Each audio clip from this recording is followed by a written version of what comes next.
नमस्कार, मैं हूं गरिमा वाजपेयी और आप देख रहे हैं के न्यूज का खास कार्यक्रम सुबह बोलेगा। और आज सुबह बोला में बात होगी चुनावी समर में बेकाबू तीसरी लहर की।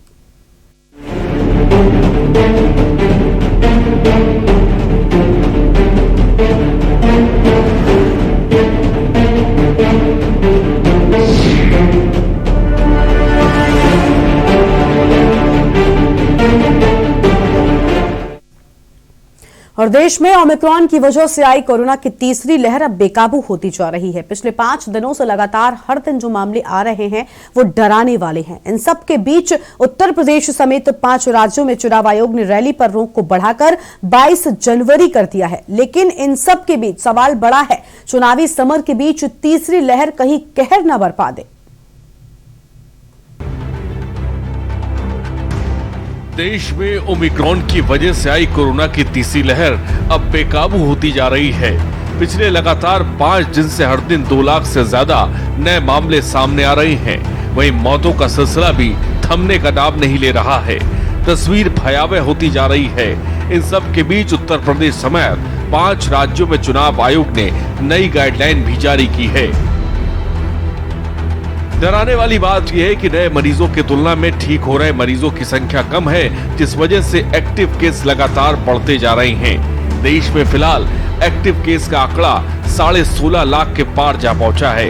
एक नजर स्वास्थ्य मंत्रालय की रिपोर्ट पर। स्वास्थ्य मंत्रालय के मुताबिक 9 से 16 जनवरी में जितने मरीज ठीक हुए, उसकी तुलना में 2 गुना से ज्यादा मरीज सामने आ गए। 16 जनवरी को देश में 2.58 लाख नए मामले सामने आए। देश में बीते 24 घंटे में 385 कोरोना मरीजों की मौतें भी हुई हैं। इन सबके बीच उत्तर प्रदेश समेत 5 राज्यों में चुनाव आयोग ने रैली पर रोक को 22 जनवरी तक बढ़ा दिया है। आयोग ने राजनीतिक दलों को इंडोर मीटिंग के लिए 300 लोग अधिकतम या हॉल की 50% कैपेसिटी तक छूट दी है। वहीं चुनाव आयोग ने 22 जनवरी तक 5 राज्यों में राजनीतिक दलों की फिजिकल रैली, रोड शो, पदयात्रा, साइकिल यात्रा और बाइक रैली पर पूरी तरह से बैन लगाने का निर्देश भी दिया है। साथ ही साथ मतदाताओं के साथ ही पोलिंग से जुड़े कर्मचारियों और फ्रंट लाइन वर्करों को कोरोना वैक्सीन की पहली और दूसरी और बूस्टर डोज लगाए जाने की स्थिति का भी आकलन किया है। इन सब के बीच चुनावी समर में तीसरी लहर बेकाबू भी हो चली है। बड़ा सवाल है, क्या तमाम राजनीतिक दल चुनाव आयोग की कोविड और आदर्श आचार संहिता का सख्ती से पालन करते हैं? ये देखने वाली बात होगी।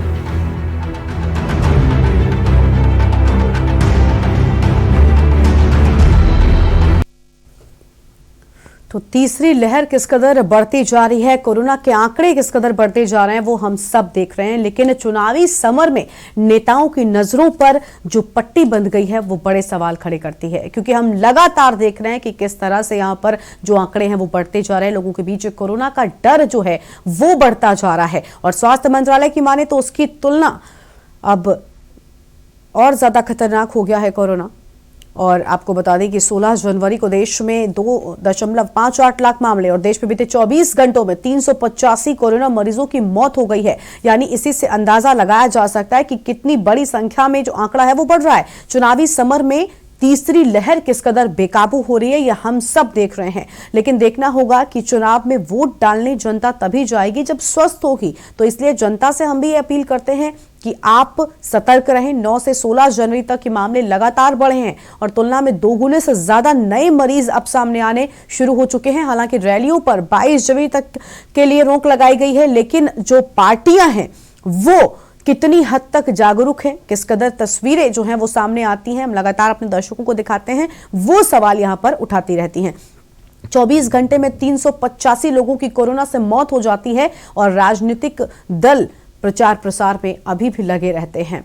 अभी हमने देखा था किस तरह की तस्वीरें आई थी उत्तर प्रदेश में भी, किस तरह से लोग जो हैं एक साथ इकट्ठा हो रहे हैं, जबकि तीसरी लहर पीक पर होगी, बहुत जल्द पीक पर हो सकती है। ये बात लगातार हम दर्शकों को बता रहे हैं और 2 गुना तेजी से रफ्तार से कोरोना आगे बढ़ रहा है। आंकड़े जो हैं वो लगातार डरा रहे हैं। पहली और दूसरी लहर देश ने देखी है, वो तस्वीरें देश ने देखी है जिन्हें कभी भी ये देश भुला नहीं सकेगा। न सिर्फ इस देश ने बल्कि पूरी दुनिया ने कोरोना के कहर को झेला है और बावजूद इसके तीसरी लहर में चुनाव किस कदर हावी हो गया है वो हम लगातार अपने दर्शकों को दिखा रहे हैं। लोग चुनावी रैलियों में पहुंचते हैं, हालांकि चुनाव आयोग की ओर से रोक है रैलियों पर। 22 जनवरी तक सिर्फ 300 लोग हद से ज्यादा इकट्ठा हो सकते हैं और हॉल में 50% क्षमता के लोग ही वहां पर आ सकते हैं, लेकिन बावजूद इसके लोग इकट्ठा हो रहे हैं। प्रचार प्रसार हो रहा है, डोर टू डोर कैंपेनिंग हो रही है, जहां पर सैकड़ों की संख्या में लोग एक साथ चलते हैं और कोरोना को दावत देते हैं। तो स्वास्थ्य मंत्रालय के मुताबिक अगर माने तो 16 जनवरी को देश में 2.58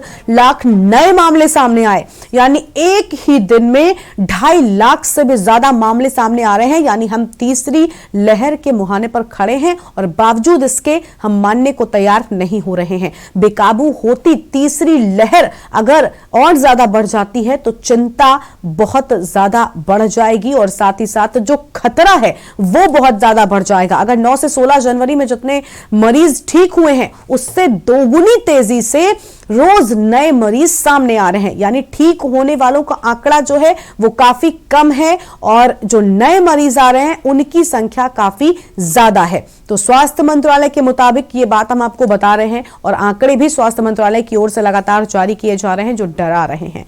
जनता को सोचना होगा, समझना होगा और सतर्क रहना होगा कि आखिर कैसे हमें अपने आप को इस तीसरी लहर से बचाना होगा। और हमारे साथ चंद्र प्रकाश हैं कुरुक्षेत्र से, हमारे दर्शक फोन लाइन पर जुड़ चुके हैं। जी चंद्र प्रकाश जी, क्या कहना है आपका?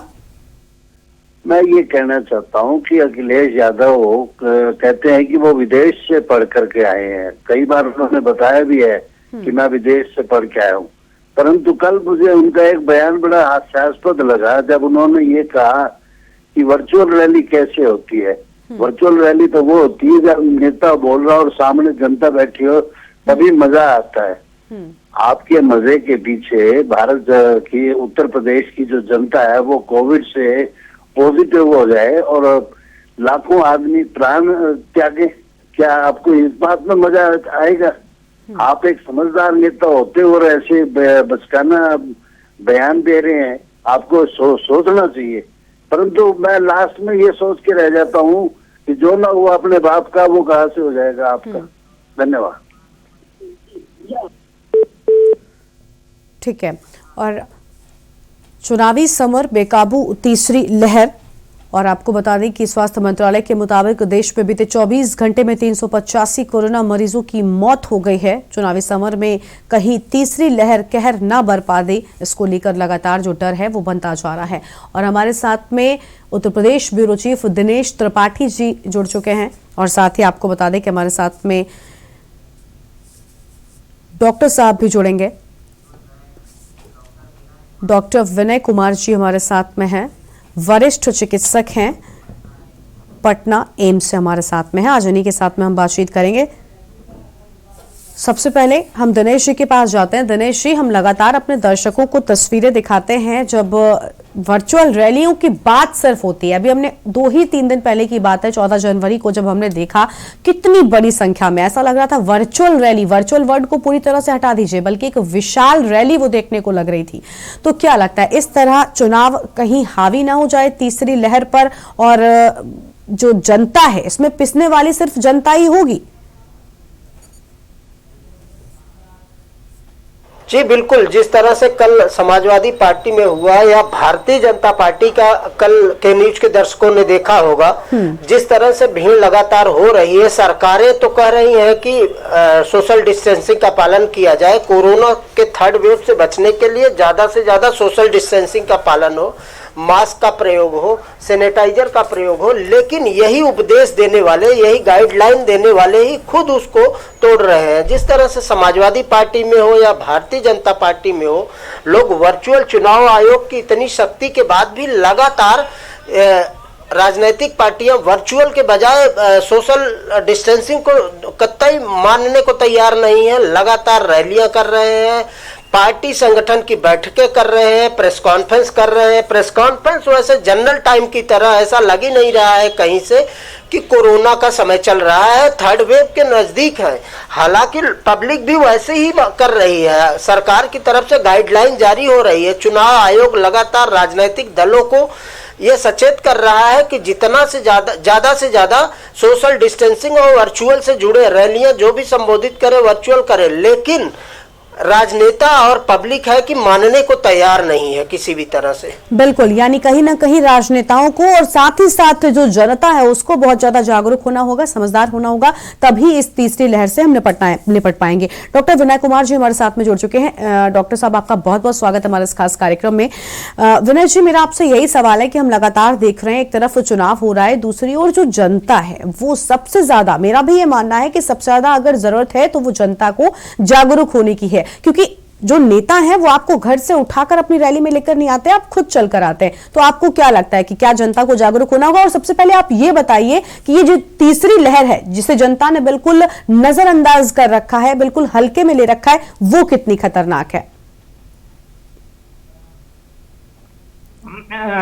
सबसे पहले तो धन्यवाद हमको इतनी महत्वपूर्ण डिबेट में शामिल करने के लिए, और बहुत अच्छा सवाल किया है, क्योंकि विगत 2 वर्षों से पूरे विश्व भर में ये जो वैश्विक महामारी आई है, इसके कारण बहुत सारे हमारे आम डिजीज का भी सामना करना पड़ा है, कोविड रिलेटेड।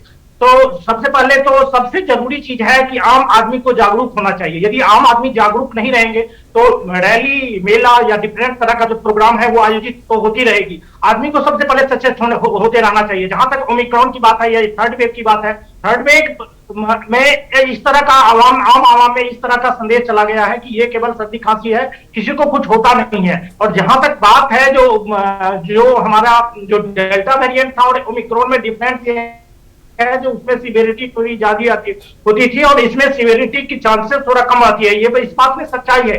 लेकिन जहां तक कम्युनिकेबिलिटी की बात है, ओमिक्रॉन में देखा गया है जो ये स्प्रेड बहुत रैपिडली हो रहा है। जो डेल्टा वेव के जो सेकेंड वेव डेल्टा के थ्रू हुआ था उसमें जितना केस महीना 2 महीना में हुआ था, ये पिछले 7 से 10 दिनों में देखने को मिला है। और होता क्या है, तो यदि मान लीजिए मोर्टेलिटी या सिवियरिटी या फैटेलिटी कम है ओमिक्रॉन में, लेकिन यदि मान लीजिए 0.5% ही है 100 में, यदि 0.5% ही डेथ होता है, लेकिन बहुत सारे केस यदि हमारे इन्फेक्टेड हो जाएंगे तो उसमें फैटेलिटी होने की चांसेस रहती है। और ऐसा नहीं है कि इसमें फैटेलिटी नहीं, आज अभी आप न्यूज पर दिखा रहे थे जो आज ही 350 से अधिक लोगों की मौत हो जाएगी। जो कोमोर्बिड पेशेंट है, जिसमें कि सीकेडी का पेशेंट है, सीएलडी का पेशेंट है, जो कीमोथेरेपी के मरीज हैं,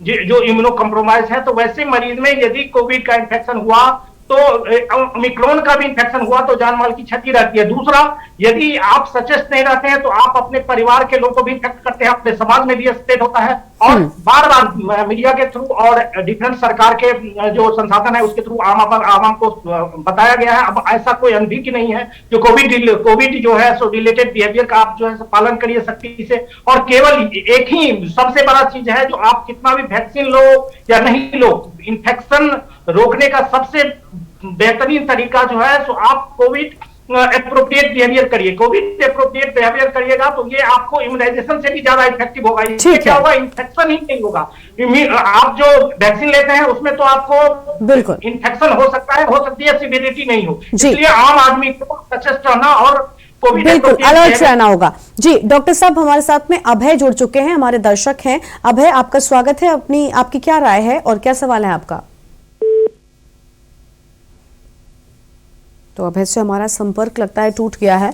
जी डॉक्टर साहब, हम ये बात कर रहे थे कि ये कोरोना जो है और ओमिक्रॉन कितना ज्यादा खतरनाक है। आपके पास फिर से आएंगे। हमारे साथ में दिनेश जी भी लगातार बने हुए हैं। दिनेश जी, अगर हम बात करें तीसरी लहर से निपटने की, तो सरकार जो है वो तो लगातार कोशिश कर रही है। आप उत्तर प्रदेश लखनऊ से हमारे साथ जुड़ते हैं और वहां का हालचाल हमारे दर्शकों तक पहुंचाते हैं। तो अगर हम लखनऊ में देखें तो वैक्सीनेशन अब बच्चों का भी शुरू हो चुका है, लेकिन मुझे लगता है अभी भी बच्चों से ज्यादा जरूरत है बड़ों को और ज्यादा जागरूक होने की, क्योंकि चुनावी रैली में हम जब देखते हैं ना तो बड़ों की जो भीड़ होती है यहां पर बहुत ज्यादा होती है, और खास तौर पर गांव से तक ये भीड़ बुलाकर लाई जाती है रैलियों में। इसमें भी कोई दो राय नहीं है। तो अगर वैक्सीनेशन, क्योंकि अभी भी पूरी तरह से 100% वैक्सीनेशन तो अभी भी नहीं हो पाया है, वैक्सीनेशन भले कारगर है, लेकिन इस ओमिक्रॉन जो कि और ज्यादा खतरनाक होकर आया, कोरोना का नया वेरिएंट, इससे लड़ने में क्या लगता है कि क्या चुनाव जो है वो बड़ा असर डालने वाला है, तीसरी लहर पर हावी हो सकता है, और ज्यादा दिक्कतें होंगी तीसरी लहर में चुनाव की वजह से?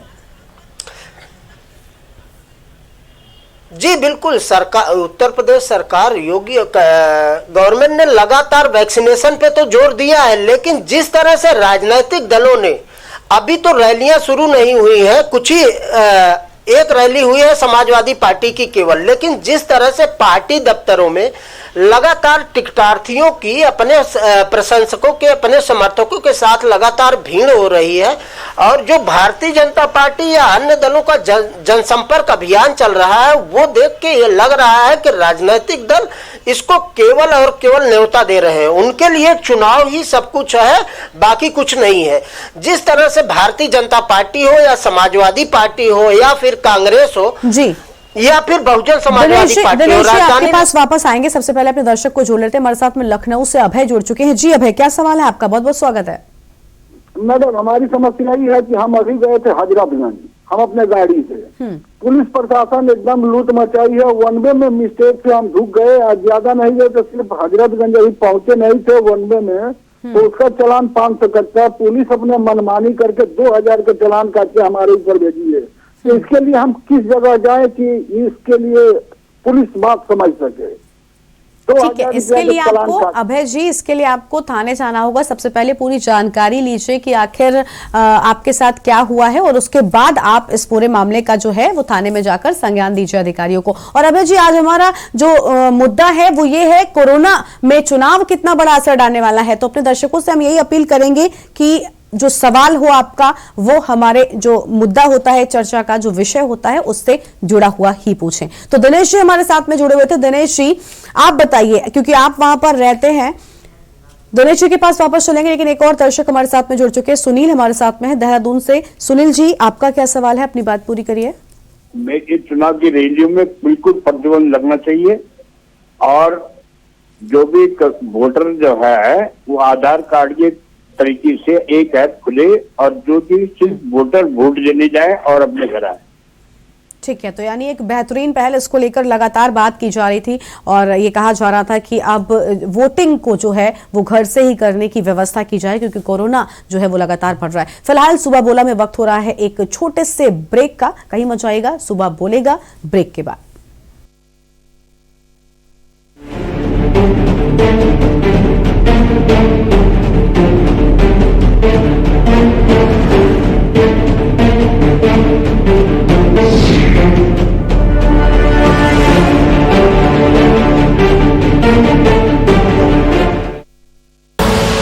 आप देख रहे हैं के न्यूज, खबरों का सारथी। जुबान के लिए उड़ चला गैरों की ज़मीं पर, खुशबू अपने पन की ढूंढता, और दूर कितना भी जा, इस जुबान से दूर ना जा पाओगे। रुमर बोलो, जुबान केसरी।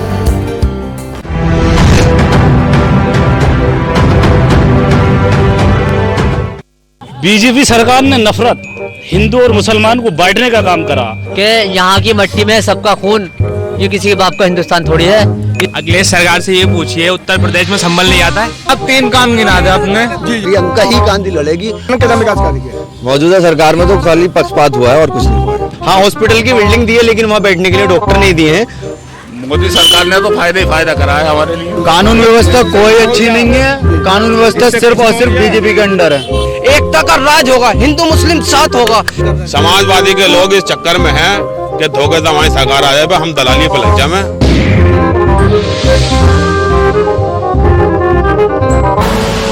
आप देख रहे हैं के न्यूज, खबरों का सारथी।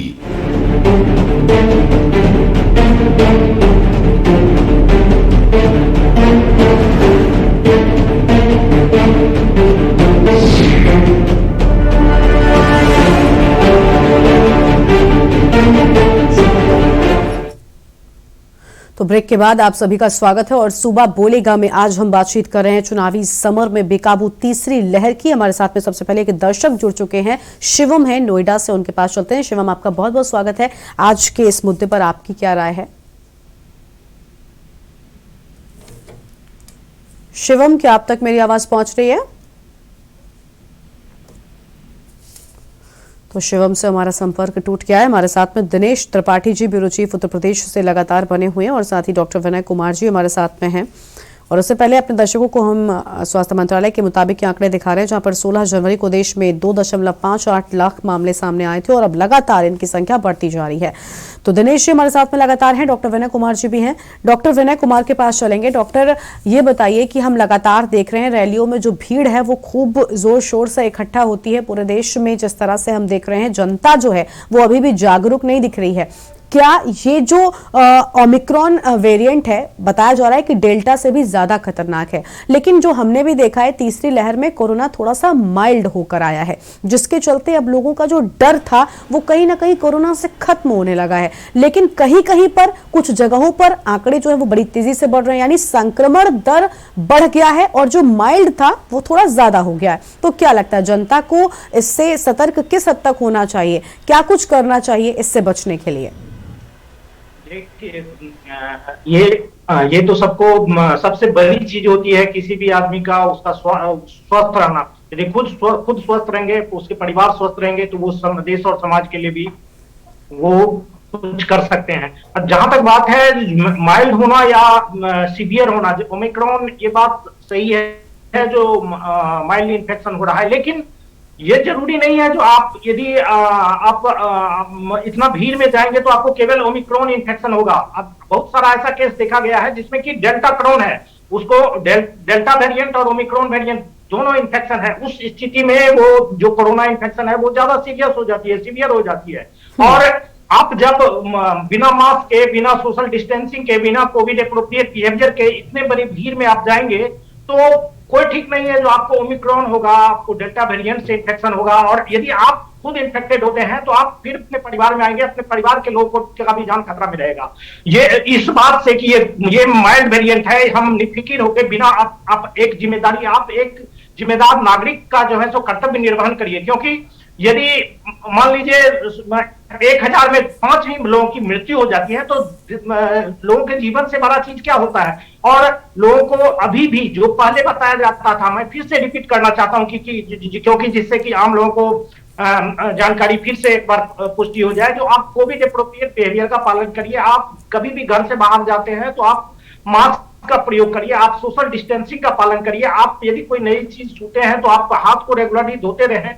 आप भीड़ भाड़ वाली जगह पर या जरूरी नहीं हो तो अभी भी बाहर जाने से बचें, क्योंकि अभी हाल फिलहाल के दिनों में यदि 2 लाख केस आ रही है और ये कुछ दिनों में देखिएगा ये केस बहुत ज्यादा बढ़ जाएगा। क्योंकि अमेरिका में जिसमें 30 लाख केस पर डे आ रहे हैं, उसकी आबादी उतनी ज्यादा नहीं है और हमारे यहाँ के लोग अभी उतना कोविड एप्रोप्रिएट बिहेवियर का पालन भी नहीं कर रहे हैं और हमारी आबादी बहुत ज्यादा है। और उसके बावजूद 5 राज्य में चुनाव हो रहे हैं, बहुत जगह बहुत सारे प्रोग्राम हो रहे हैं और लोग उतना अवेयर नहीं है और लोग देख रहे हैं कि थोड़ा सा फैटिक हो गए हैं। जो बार बार बताया जा रहा था वो पालन नहीं कर पा रहे हैं। तो यदि लोग एक जिम्मेदार नागरिक की तरह कोविड एप्रोप्रिएट बिहेवियर करें, अपने खुद परिवार को बचाएं, खुद को स्वस्थ रखें, तो ही वो देश के लिए और समाज के लिए बिल्कुल, यानी जागरूक जो है वो पूरी तरह से होना होगा, तभी हम अपने देश को, अपने परिवार को और खुद को सुरक्षित रख पाएंगे। दिनेश जी हमारे साथ में है। दिनेश जी, उत्तर प्रदेश में हम देखते हैं किस तरह की तस्वीरें आती हैं, इससे कोई भी अछूता नहीं है। और एक और बड़ी बात वो ये कि चुनाव आयोग ने नियम तो खूब बना दिए हैं, लेकिन क्या उन नियमों का पालन हो रहा है? और सबसे बड़ी बात, अभी तो सिर्फ चुनाव प्रचार की हम कर रहे हैं, अभी जब मतदान होंगे तब कितनी और भीड़ यहां पर इकट्ठा हो सकती है? तो क्या लगता है सिर्फ ये 22 तक ऐसी तस्वीरें भीड़ की देखने को मिलेंगी या उसके बाद भी ऐसी ही तस्वीर आने वाली है? जी बिल्कुल, जिस तरह से राजनीतिक दलों का चुनाव आयोग के नियमों का जो गाइडलाइन चुनाव आयोग द्वारा जारी किया गया उसका उल्लंघन कर रहे हैं, वो नो डाउट कोरोना नए वेरिएंट को दावत दे रहे हैं। हालांकि 2019 या 17 के चुनाव प्रचार की बात करेंगे तो उससे बहुत कम भीड़ और रैलियां हो रही हैं उत्तर प्रदेश में, लेकिन बावजूद इसके जब चुनाव आयोग ने सख्ती से रेगुलर नियम बनाए हैं और उसको पालन करने का निर्देश दिया है, तो ये राजनीतिक दल है कि उसको मानने को तैयार नहीं। लगातार आप देख रहे होंगे, उत्तर के न्यूज के दर्शक देख रहे होंगे, चुनाव आयोग और जिला प्रशासन की तरफ से करीब हर रोज उत्तर प्रदेश के 1 दर्जन से अधिक जनपदों में सैकड़ों प्रत्याशियों के खिलाफ या नेताओं के खिलाफ FIR दर्ज हो रहे हैं, केवल और केवल कोविड के नियमों का पालन न करने के उससे। और भारतीय जनता पार्टी या समाजवादी पार्टी या कांग्रेस या बसपा की बात करेंगे तो लगातार ये पार्टियां अपने मुख्यालय पर प्रेस कॉन्फ्रेंस कर रही हैं और वहां बिल्कुल कोविड के नियमों का और चुनाव आयोग के निर्देशों का किसी भी तरह से कोई पालन होता नहीं दिख रहा है। जब मैं खुद राजधानी में मौजूद हूं, अभी भारतीय जनता पार्टी की बात करूंगा तो लगातार यहाँ प्रत्याशियों के टिकटार्थियों की भीड़ लगी है और ऐसा नहीं यानी कोई भी जो बदलाव है वो देखने को नहीं मिल रहा है दिनेश जी, और जनता को ही समझदारी से काम लेना होगा, तभी ऐसा हम इस तीसरी लहर से निपट पाएंगे। आप दोनों ही मेहमानों का बहुत बहुत शुक्रिया हमारे साथ जुड़ने के लिए और हमारे इस खास कार्यक्रम में अपनी बात रखने के लिए। तो रैलियों पर रोक जो है वो 22 जनवरी तक के लिए बढ़ा दी गई है, लेकिन सवाल यही उठता है कि हमारा जो सूबा है वो कब जागेगा, और जब वो जागरूक होगा तभी इस देश की जनता को ओमिक्रॉन, डेल्टा और कोरोना के इस वेरिएंट से बचाया जा सकेगा। तो सूबा बोलेगा में आज बस इतना ही। तमाम बड़ी खबरों के लिए आप देखते रहिए के न्यूज़ इंडिया। नमस्कार।